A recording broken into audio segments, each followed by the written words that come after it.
It's time for Board Gaming School! Hi.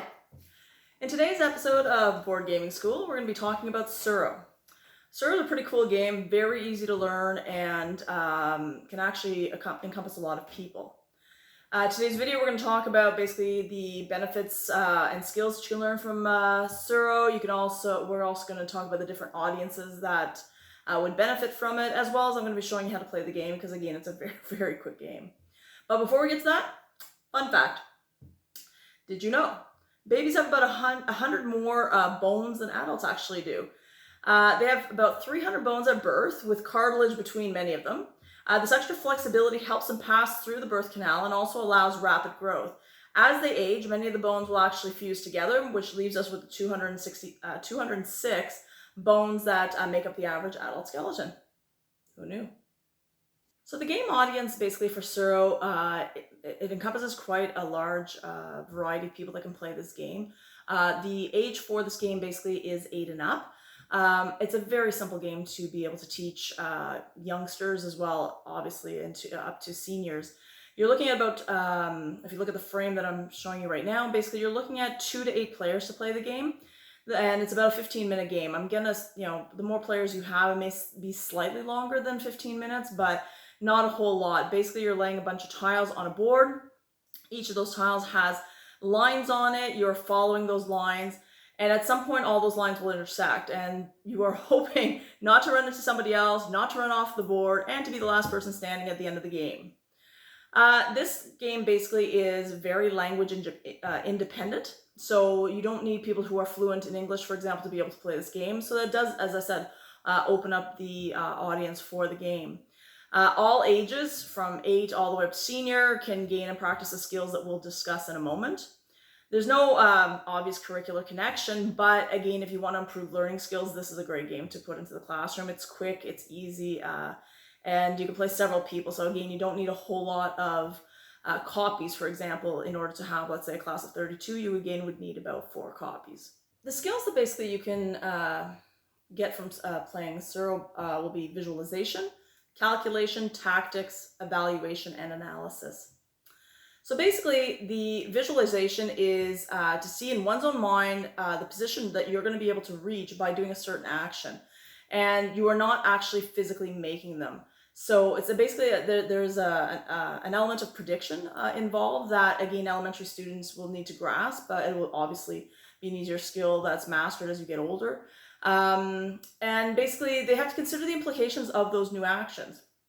The next one will be calculation. It's basically to understand the consequences of your opponent's actions, as well as those of your own actions, which again, as the kids get older, they need to obviously understand that concept. That brings in the next one, which is their tactic. Their tactic basically is an action whereby they are trying to achieve an objective. In this case, by laying down that tile in a particular orientation, are they going to be able to stay alive for that turn? Are they going to shoot themselves off the board? Are they going to run into another player? Or will they be able to survive until the next round? The last one basically is evaluation and analysis. Basically, it refers to the person's ability to tell who has the better position and to be able to specify which aspects of the position favors you or your opponent so that you can be able to make a proper call. If you cannot reach basically that superior position, you're not going to be able to get an opportunity to demonstrate that tactical skill that you're trying to learn in this game as well. So the purpose of strategy is to basically achieve that superior position. In this case, basically being the last person standing. Okay, so before us, I've basically set up the game Tsuro. I've made it a 4-player game. It can go up to 8 players, and the more players you have, the faster it's going to go. It's approximately a 15-minute game. So basically what happens is that each player has their piece, and they choose one of these little ticks all the way along to place their piece to start off with. Wherever they end up putting it, so for example, yellow is put it here, I'm not sure if you can see the grid lines well, but there is a grid line. So my first card would go in this section. And depending on the line, so if you actually take a look at the cards that we have, for example, depending on the line that my guy has to follow, that will dictate which square the next tile will go into, okay? So the object of the game is literally to be the last person standing at the end, okay? Because people will start falling, dropping like flies. You cannot run into another player, and you cannot run yourself off of the board. So at the very beginning of the game, it is actually fairly basic because people are spread out. So for example, let's take a look here at the first player. Which one will he put? You know what? He's going to put this one in front. And as you can see, the lines all match up with the different little ticks on the side there. He will now go here. He follows the line, okay? He is done. He needs to take basically a new card for himself, okay? And he'll examine that. The next player over here will look as theirs. He's going to put this one down, okay? And he will go forward, take another card to replace the one he's taken. The one at the back, blue. Blue will do the same. He's going to go straight. Again, most people are trying to stay away from the edge because they obviously don't want to get shot off of the edge there. He took his card. And then you've got the last player here, for example, will do... Let's see, what do we have here for him? He does not want to put this card. So, for example, if he had decided to put that card, he would have shot himself right off of the board. And again, you'd be dead. So that doesn't work. That's not an option for him to do that. At the end of the game, when you've actually run out of tiles, that is a possibility that actually may occur, that you have no choice. Because at some point, you're going to start running out of all the tiles because every tile will be placed on the board. So let's continue. Let's do this one here. Okay. Where is the grid here so I can see what I'm doing? There we go. So he will end up here, and he takes his missing tile, okay? So now they start all over again, looking at their tiles again. Because my guy ended up here, the next tile for him has to go there. So he's going to, see, this is not an option here because it would shoot him right off the board. Now you can orient it in any which way that you want. You know what? I think he's going to do this because this keeps him at least going off of the board. He keeps going straight, okay? The next one... what is he going to do? He is going to... He wants to get away from yellow because he doesn't want to run into yellow, so he puts that one down. Oh, hold on. We forgot to take our tiles that we missed. Okay. This is what happens when you play 4 people. Okay. Let's take a look at what he's got. You know what? He's just going to keep going straight. Do nice and basic there. Okay. So he puts that in. Keeps going straight. There we go. Takes the one that he's missing. Cool. All right. What do we got for him? He could do... You know what? This is not bad, actually. So keeps him from going off the board. Let's put that here. Keeps him away from everybody else. He's just going to be very careful for the next card. So he's going to take his as well. And this keeps going fairly quickly. Okay. So let's do a few more rounds here. I'm going to come back and I'm going to show you in a moment a little bit more advanced. Okay, so I've advanced it a few more turns. I just wanted to put a few more tiles on the board. Yellow just went and put this down, and this is where they've ended. So now if we actually look at the cards for the black pawn, basically, he's got to be very careful because whatever he does, if it somehow starts to connect my line, it will make my guy move. And the last thing he wants is for my guy to move into him because then we would both be eliminated. He may not care if my guy moves and ends up shooting himself off the board because that just eliminates a player as well. So for example, if you were to do this, if you were to put this one down, okay, it does not cause him any issues. He just goes right here. However, it did extend my line. So my guy now has to move automatically here because his line has continued. Okay? And he takes his card.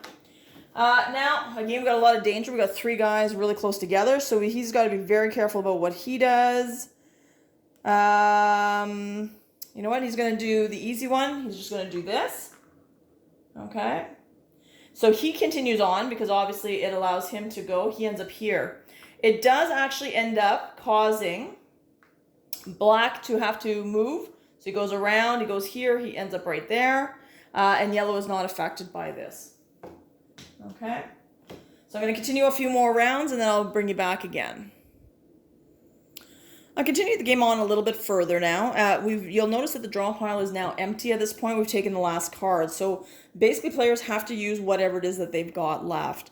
As players are basically removed from the game, they will return the cards that they have left over, and basically the people will be able to draw from there. So to show that basically this person, once they have their turn, they're going to be the next person to each draw. When cards become available, they will take the dragon card there basically just to indicate that they get the first pick once cards become available again.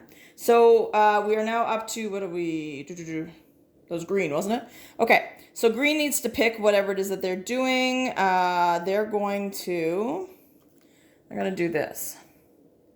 Okay, so they advance nicely. It does affect black. Oh, guess what happened? By doing this, it affected black, and black actually ends up getting shot off the board. They are now gone. Okay, so black was over here, wasn't he?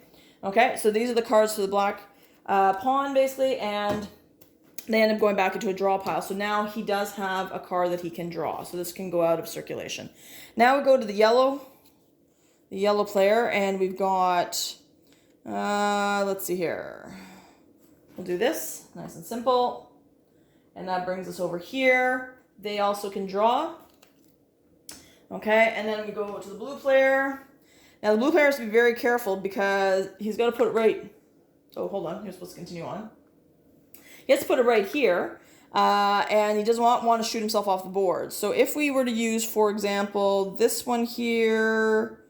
So if I put this one down, for example... We're looking at being shot off the board. If you were to do this, he's being shot off the board. This one's being shot off the board. No, this is not a good tile. Let's go to the next one. This one, every configuration is going to shoot him off the board. That doesn't work. Let's try this one over here. That's going to kill him. That's going to kill him. Well, maybe that will also kill him. And no, so he's dead. No matter what he puts down, he's gone. So basically... Put this one down. He's off the board. His cards go back into the draw pile. So now it is between basically green and yellow. Okay, so green will look at their tiles. This one, no matter which way he puts it, he's going to go. This one, if he puts it, oh, this allows him to stay alive for a little bit longer. Okay, and he gets to live another day. Okay, this one here, if we were to take a look, we've got... Oh, this one allows him to live another day as well. Cool. Okay. Oh, sorry. Taking another card. Okay, so he has... Sorry. Supposed to advance to there. This one will definitely not allow him to do what he needs to do. This one does keep him alive. So let's put this one here. It keeps him alive a little bit longer. And then he gets a final card to draw. Yellow was supposed to advance. They're right here. What will not shoot them off the board? This one will shoot them off the board. This one might keep them alive a little bit longer. Let's see here. No. Okay, hold on. Clearly, I am not phenomenal at visualizing, so that's not going to work this card at all. This one here will shoot it off the board. Ooh, this one might survive. Let's see here. Okay, so we've got boom, boom, boom, boom, boom, boom, boom, boom, boom, boom, boom. Oh, good God. Let's see here what's going on. Woohoo. Oh, let's shoot them off the board. That is not a good option. Okay, that's not a good option. So we've got... Do we have anything that's going to keep us alive? Well, let's try this one. That's the only last option that we've got is this one here.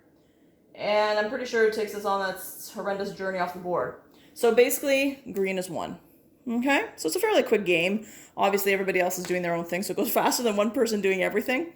But it's a lot of fun. And again, for example, people have a hard time tracking the lines, or children, for example, you may notice that they go onto different lines. Again, it could be a visual processing issue that they're unable to actually follow those lines, and it might be something that needs to be investigated as well. All right, and that is Tsuro. Well, I hope you've enjoyed this video about Tsuro and you've been able to get a good handle on the skills and the fun that you can have with this particular game. If you like this video, then please hit the like button, and if you want to see more videos, please absolutely subscribe. And I will see you in the next video. Have yourself a great day. Bye.